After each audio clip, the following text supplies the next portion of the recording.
আসসালামু আলাইকুম, কেমন আছেন আপনারা? একটা নিউ ব্লগ শুরু করলাম। তো কে কোথা থেকে দেখতেছেন সবাই কমেন্ট করে জানাবেন। আর আমি তো আমার বাসা থেকেই বলতেছি, মার বাসায় আছি আর কি।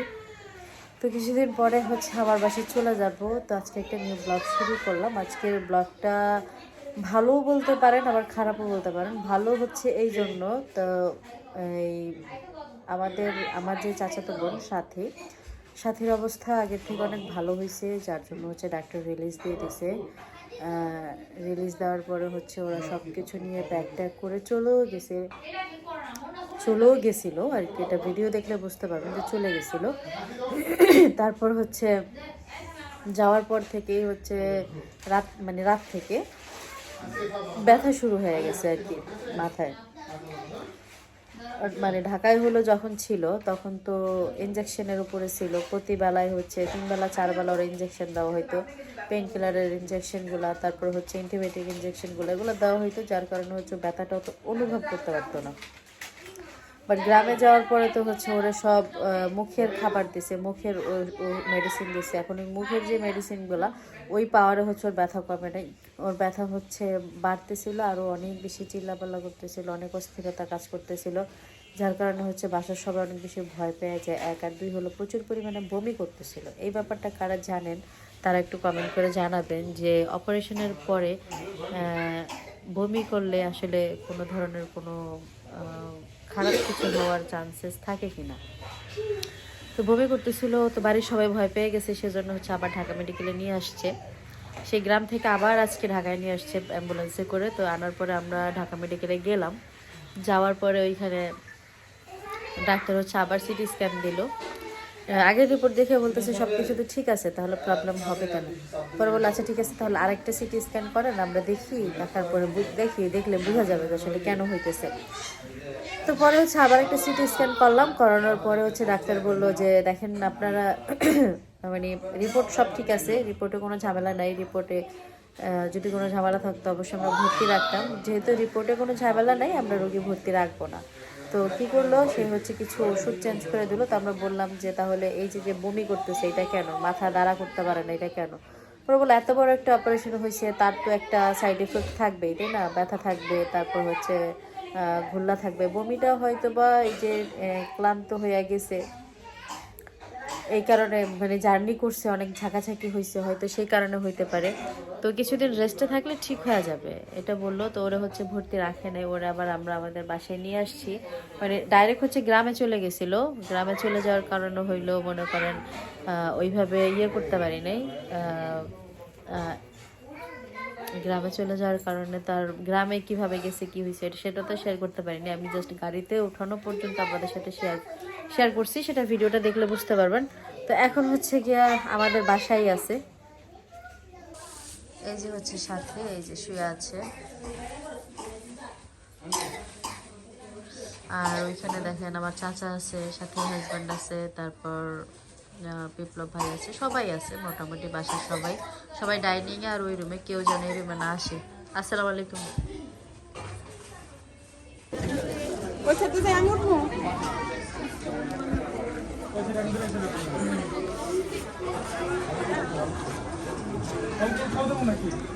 হ্যাঁ হ্যাঁ অল ক্লাবটা শুদ্ধ উড়ে এখানে। হ্যাঁ আমাকে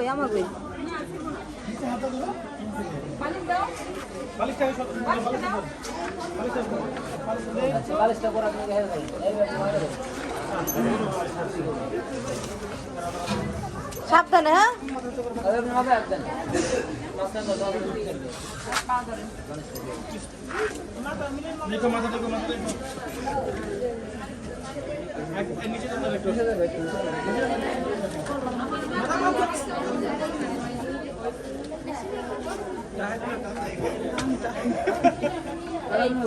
আস্তে আস্তে করিস না, এখন ভালো হয়ে গেছে, ডাক্তার ছেড়ে দিছে, এখন ভালো হয়ে গেছে। ভালো না হলে ডাক্তার ছাড়তো না। মালমাত্র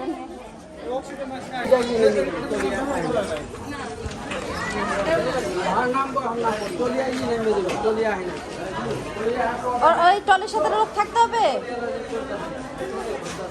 জিজ্ঞেস করা এটার সাথে লোক থাকতে হবে। আর সবুজ থাকো।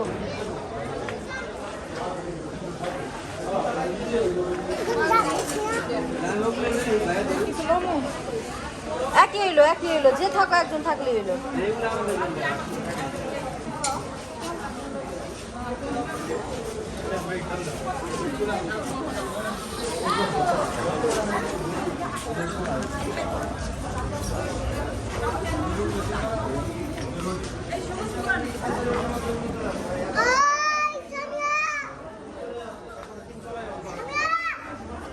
মাথাটা খেয়াল রাখিস মিলন, কিছুর লাগে যেন না লাগে।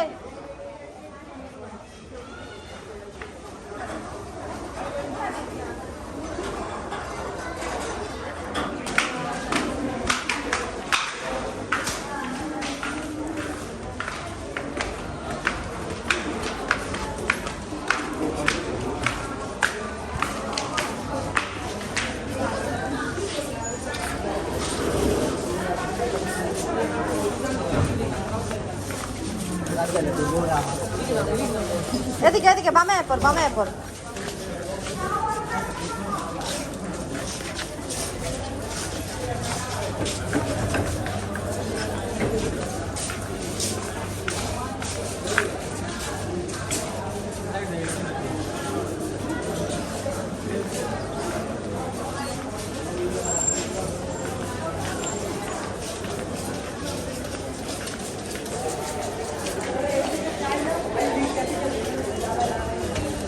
সাবধানে, হ্যাঁ, টাইনা ধরিস কিন্তু।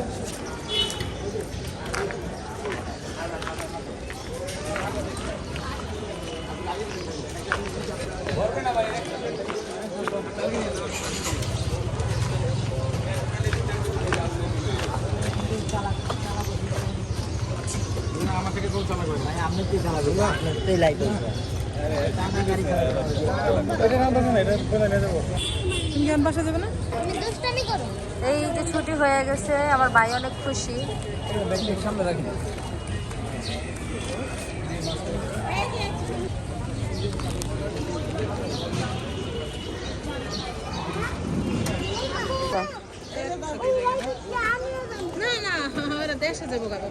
এটা এটা এটা নিয়েন না ভাই, এটা উনি রাখেন, এটা ঢাকাই থাকবো।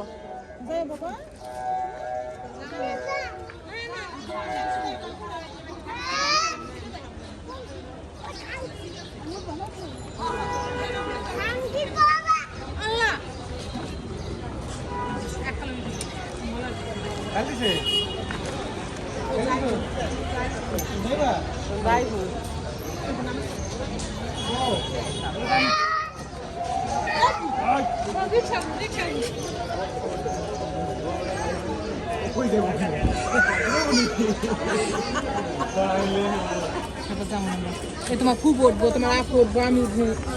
মিলন একটা টাটা দিয়ে দে।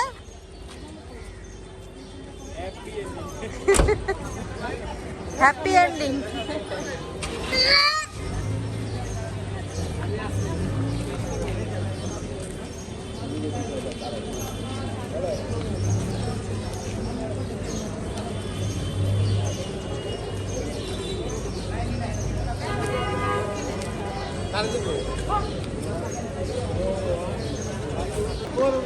তো এই তো আমরা হইলো সবাই এখন বিদায় দিয়ে দিলাম।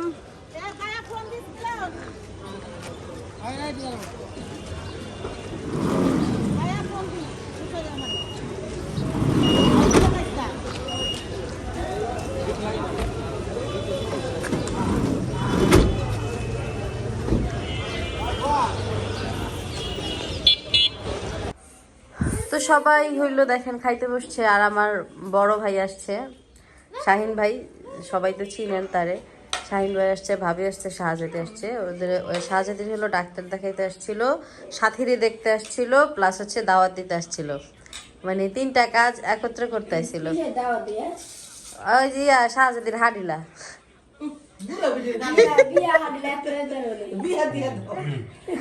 হ্যাঁ, এই ছোট বিয়া দিয়া দেওয়া যায়। হাইয়া শাহজাদি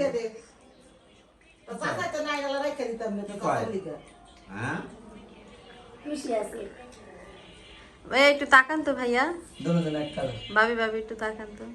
শাহজাদি তো তাকাইবো না, অত কুসা করছে।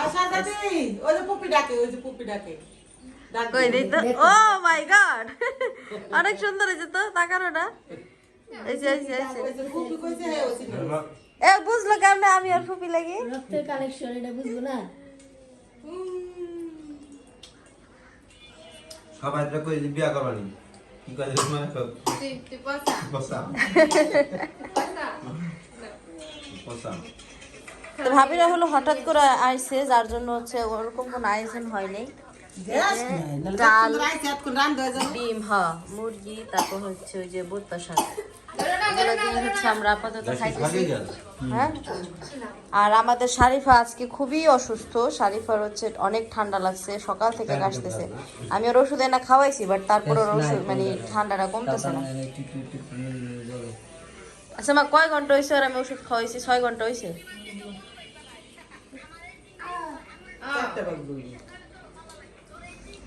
আর মুরব্বি যদি আর কি করা যায় এটা ট্রাই করতে ঠিক আছে মুরব্বি যাইতে পারবো কেডা মাম্মি তো মনে হয় না যাইতে পারবো হ্যাঁ ও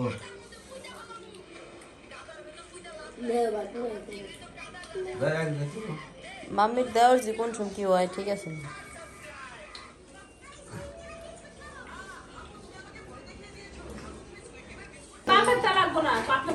তো এখন হলো বাজে রাত 11টা এই 11টা বাজে হলো আমাদের বাসায় দেখেন কলই শাক বাসা হইতেছে 3 জন মিল্লা কলই শাক বাসতেছে আর ডেথ সার্টিফিকেট নিয়ে আলোচনা চলতেছে যদিও আমার মৃত্যুর না আমি মরি নাই মারা গেছে হচ্ছে গিয়া আর ভাবির বাবা মারা গেছে তো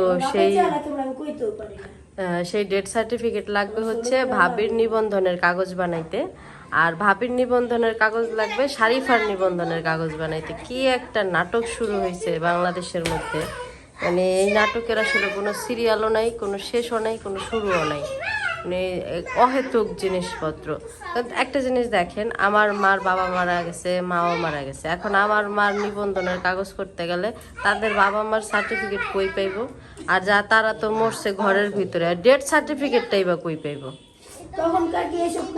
তখন তার এগুলো ছিল না এখন আচ্ছা মাঠটা কেন লাগবে আমি যদি আমারটা বানাইতে যাই তাহলে আমারটার জন্য মাঠটা লাগবে আবার মাঠটা বানাইতে গেলে মার বাবা মাঠটা লাগবে এগুলো কেমন অহেতুক কাজ কাম অহেতুক জিনিসপত্র মানে অহেতুক সব সিরিয়াল মেনটেন করতেছে মানুষ আমার আসলে এটা নিয়ে কোনো নাই মানে আমার এটা মাথায় ঢুকেই না আসলে এটা লাভটা কি এটা কইরা যে করতেছে এটা কইরা আসলে মূলত কাহিনীটা কি হইতেছে তো এখন হচ্ছে কলই শাক বাঁচতেছে মার হলো অনেকদিন হয়েছে কলই শাক খাইতে ইচ্ছা করতেছে আর মা হলো আশেপাশে কোথাও দেখতেছিল না যার জন্য হচ্ছে আজকে ভাবি হচ্ছে তার বাবার বাড়িতে গেছিল ওইখান থেকে আসার সময় দেখে আসছে ওইখান থেকে আবার যাইয়া এখন রাতের বেলা যায় নিয়ে আসলো এখন ওইটারই 3 জনে মিলা বাঁচতেছে যাতে সকালবেলা ভাজি করে খাইতে পারে ও আচ্ছা এখন কাইটটা এখন এসে রান্না করবে সব অগ্রিম হবে আমরা সব অগ্রিম করি আমরা কোনো বাড়ি কিছু করি না তার খুবই আপডেট মানুষ আর এই যে দেখেন ওরা কি করতেছে তোমরা এখানে কি খেলতেছো হ্যাঁ তোমাদের খেলার নাম কি তোমরা যেটা খেলতেছো এই খেলার নাম কি কি কি নাম কইছে রে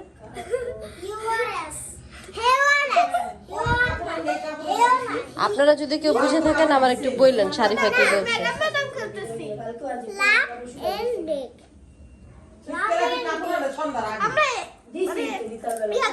দিছে এই সন্ধ্যার সময় না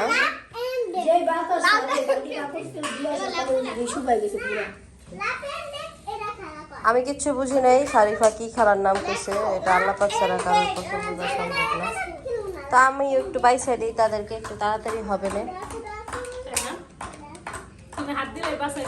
হ্যাঁ অবশ্যই আসেন আসেন বইসা যান ওদিনকার থেকে আজকে শাকগুলো একটু ভালো আছে। না বাসলে